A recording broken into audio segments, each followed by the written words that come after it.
Viernes Santo, en el que más allá de profesar o no profesar la religión católica, es absolutamente notorio que todos de una u otra forma tenemos una mirada hacia tradiciones que nos vienen desde muchísimo tiempo atrás, que tienen que ver muchas de ellas obviamente con los que nuestros padres, abuelos y tatarabuelos nos fueron acercando, y que independientemente de la actividad religiosa o no que uno lleve adelante, en el Viernes Santo nos encargamos, por ejemplo, los medios, de ver el intenso movimiento que hay a nivel de las pescaderías. Muchas veces cuando uno se acerca a las personas a preguntarles el porqué del pescado en el Viernes Santo, muchos de ellos no saben explicarlo exactamente. Saben que está vinculado, obviamente, con un pasaje de esta historia que de alguna manera se rememora en estos días. Y era una preciosa oportunidad para hablar de este y de otros temas con Monseñor Milton Trócoli, que es obispo auxiliar de Montevideo. Han variado algunas cosas y es la primera pregunta para el obispo, luego de darle los buenos días y la bienvenida. ¿Cómo Muchas gracias. Muy bien. Yo recuerdo que hace no mucho tiempo atrás, hablando de medios de comunicación, seguramente usted recordará, los canales de televisión abierta solían emitir en estos días muchas películas vinculadas a diferentes pasajes de la vida de Jesús y que obviamente tenían su punto central en el Viernes Santo. Eso de alguna manera se ha ido dejando de lado, es decir, esa presencia tan fuerte a nivel, por ejemplo, de la cinematografía o cuestiones, se ha dejado de lado. Todo aquí, Jesús de Sefirelli. Exacto, aquí en nuestro país, porque hay que decir que en otros países del mundo sigue siendo fuertemente mirado la Semana Santa. La televisión, ¿no? Por cable. Claro. Tiene la programación de los canales de películas, mucho contenido esta semana particularmente, ¿no? Y lo que decíamos al principio, muchos que seguimos una tradición que si se nos pregunta realmente, bueno, ¿y por qué la lleva adelante, como la de comer pescado en este Viernes Santo? No tiene muy claro por qué es. Eso lo percibe, lo ve la Iglesia. A ver, no estoy hablando de un dar la espalda a la religión, pero sí como un continuar con ciertas tradiciones que no tenemos mucha idea exactamente de dónde provienen y cuál era el arraigo que tenía dentro de nuestras familias. Sí, en realidad para la Iglesia este es un día, digamos, penitencial. Acompañamos un hecho doloroso, la muerte de Jesús, y una muerte violenta, la muerte en cruz. Y por eso entre los gestos penitenciales está el ayuno, o sea, el privarse de alimentos, y por otro lado el no comer carne roja, ¿verdad? De ahí vino que como sustitución el tema del pescado. Exactamente. Y que es, bueno, lo que han quedado las dos tradiciones de algún modo, ¿no? El no comer carne y la búsqueda del pescado. Yo a veces he contado como anécdota también para nuevas generaciones que yo en mi época de infancia, al igual que Danilo, que proviene de un departamento del interior de San José, yo viví durante unos cuantos años en Durazno y en Canelones. Me acuerdo que uno tenía a su alrededor dichos tales como no se hace esto porque es, no sé, por ejemplo, no se cose porque es coser el cuerpo de Jesús. Es decir, uno recuerda cosas de niño, de alguna tía, de alguien que llevaba...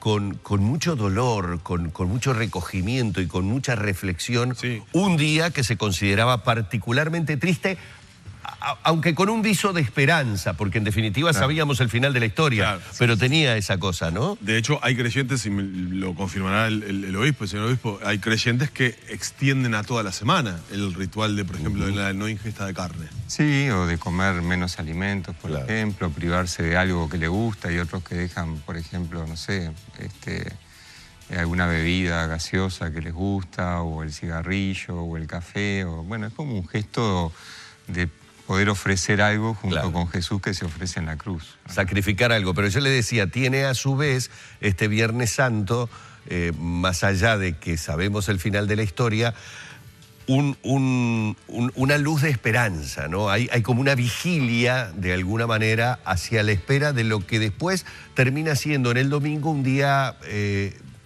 eminentemente familiar. Por lo menos la Pascua yo la recuerdo como una reunión de la familia. Sí, sin duda. Por un lado tiene como una doble dimensión, ¿verdad? El Viernes Santo de interioridad, de entrar un poco también en nosotros y mirando a Jesús crucificado, mirar a tantos crucificados de la historia de hoy. recién ustedes anunciaban, ¿verdad? Toda la situación de Siria, en fin, Medio Oriente, uno, bueno, también situaciones cercanas que uno ve de dolor, a veces de extrema marginación, de pobreza, o sea, es como una interioridad para reflexionar también sobre el sentido de la vida, pero con esa esperanza, esa luz de esperanza de que la cruz y el sepulcro no tienen la última palabra. En definitiva, la última palabra no la tiene la muerte, sino la tiene la vida, y la vida de Jesús resucitado, que es fuente de esperanza y de luz, bueno, para todos los creyentes y para el mundo entero.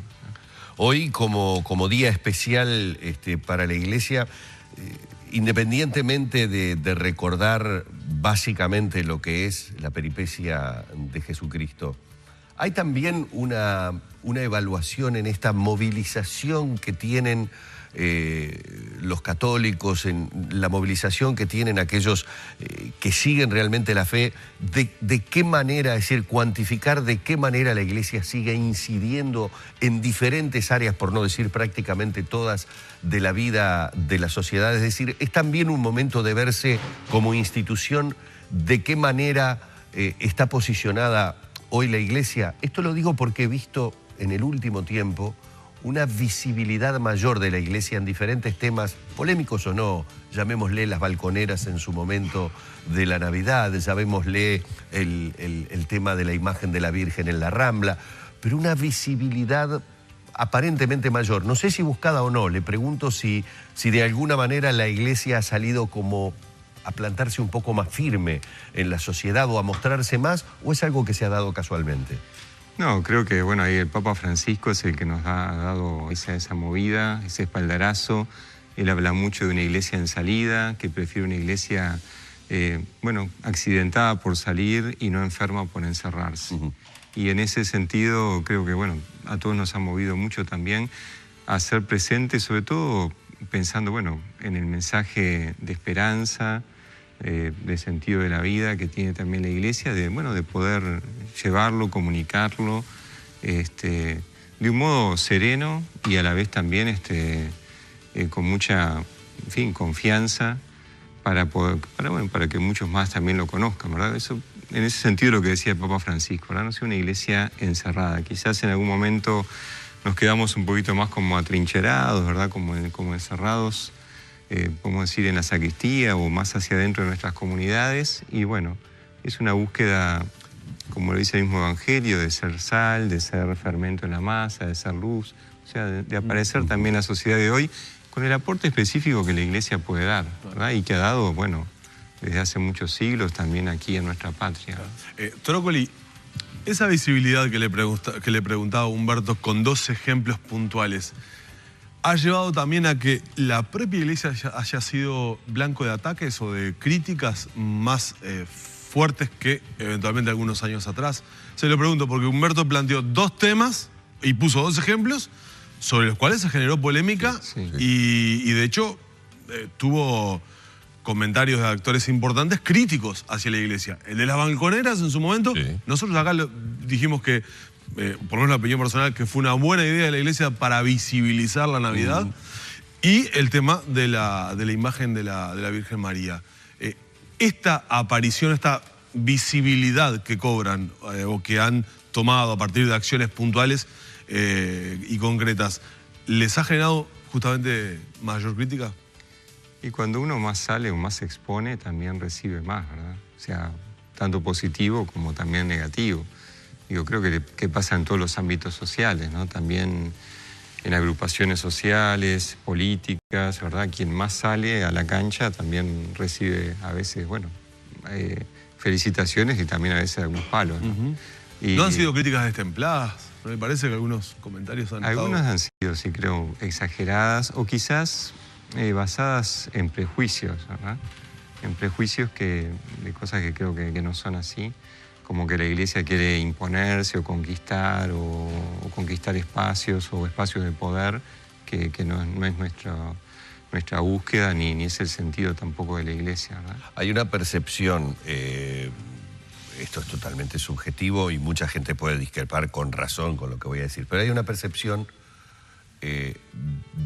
de temor hacia el poder que la Iglesia puede tener. Si no, no se justificaría que determinadas manifestaciones que tienen otras religiones. A ver, voy a dar vuelta a la pregunta, me parece la forma en que todos nos lo planteemos como un ejercicio. Imaginemos que la Iglesia llevara adelante en Semana Santa una actividad como por ejemplo la llevan otras religiones, que inclusive hasta ataca o tiene situaciones complejas con el medio ambiente, y estoy refiriéndome concretamente por ejemplo a la festividad de Iemanjá. Da la sensación de que las críticas hacia la Iglesia siempre son más duras.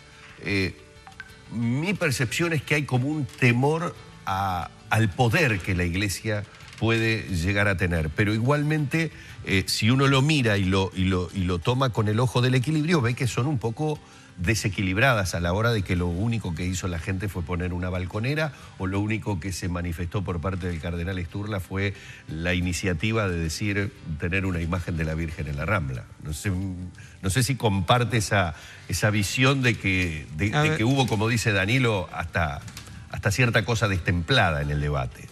Sí, yo creo que también quizás algo, como ha dicho también el cardenal Sturla, anacrónico, ¿verdad? Creo que en eso la Iglesia bueno, también, y ha hecho su autocrítica, ¿verdad? En otros tiempos en que quizás estábamos muy unidos al poder, y eso también, bueno, es lo que quizás hoy todavía genera ciertas resistencias. Pero creo que hoy, en el siglo XXI, en una sociedad, bueno, laica, con un laicismo, podemos decir, positivo, pacífico, esto no tiene que, o sea, no tendría que buscarse así o pensarse así o leerse de este modo, ¿no? Como que la Iglesia tuviera un poder allí como para que todos hicieran lo que la Iglesia dice. Yo creo que en ese sentido no. Y que aún dentro de la Iglesia, ¿verdad?, los propios católicos tienen una suficiente conciencia autónoma y crítica también para poder decidir, y eso se ha visto también en muchas instancias. ¿Qué lectura hacen particularmente este episodio de la Virgen, de la imagen de la Virgen en la Rambla? La lectura suya la que te estoy preguntando. Bueno, a ver, para nosotros es importante porque esto nació de los fieles. O sea, no fue una iniciativa que apareció de los obispos o de sacerdotes, sino que nació de los fieles que se reunían allí, que se autoconvocaron, digamos, para rezar el rosario en ese lugar, y después vino el deseo de poner una imagen y de hacer todos los trámites que se han hecho, todos los pasos normales, ¿verdad? O sea, no fue algo impuesto o que se buscaban otros canales, sino que se dieron todos los pasos en la Intendencia para eso. Sí creo que es un poco exagerado el decir que es, por ejemplo, de disciplina partidaria el votar que no. Eso ya me parece una exageración, algo que, digo, cuando se puede dejar, no sé, me parece que en otros temas políticos quizás es más necesario este tipo de disciplina, ¿verdad? No sé, cuando pensamos en el presupuesto nacional, tan importante para la marcha del país. Pero en un tema de estos, donde creo que puede haber libertad de conciencia, me parece que se ha llegado a extremos que parten, bueno, a veces de prejuicios o... ¿Se está violentando la libertad de culto, por ejemplo, con esa...? No, creo que no es la libertad de culto, porque en realidad la libertad de culto aquí está garantizada, ¿no? Pero sí, quizás la libertad de expresión religiosa dentro de la sociedad, ¿no? Así como hay otras expresiones también, mismo mencionaban la imagen de Iemanjá, también está Confucio, no sé, digo, hay otros movimientos. Sí, ayer Sturla ponía el ejemplo claro de la masonería en Plaza Matriz, ¿no? Sí, de los símbolos que están en la fuente, ¿verdad? Digo, por eso digo, es como una libertad, eso, de expresión religiosa que creemos que es buena y que es sana en una sociedad plural, ¿verdad? Monseñor, ¿se plantea o se conversa o de alguna manera se ve dentro de la Iglesia en nuestro país que lamentablemente a nivel mundial estas celebraciones de los católicos, de los cristianos, muchas veces es blanco, es objeto de atentados que los terroristas producen? De hecho, creo que hablamos en el comienzo ya de la Semana Santa de unos ataques en Egipto. En Egipto, sí. A 2 iglesias. Que provocan porque, claro, tienen una visibilidad mayor concentración de fieles, obviamente. Es un lugar en donde, son lugares o puntos en donde hay reuniones multitudinarias, como que de alguna manera queda más expuesto el católico, el cristiano, a este tipo de ataques que generan, además, bueno, lo que pretenden, por algo se le denomina terrorismo, ¿no? Infundir el miedo, infundir el terror, infundir el pánico entre la gente. A nivel de Uruguay, que en ese sentido parecería estar al margen, felizmente, de este tipo de situaciones. Sí.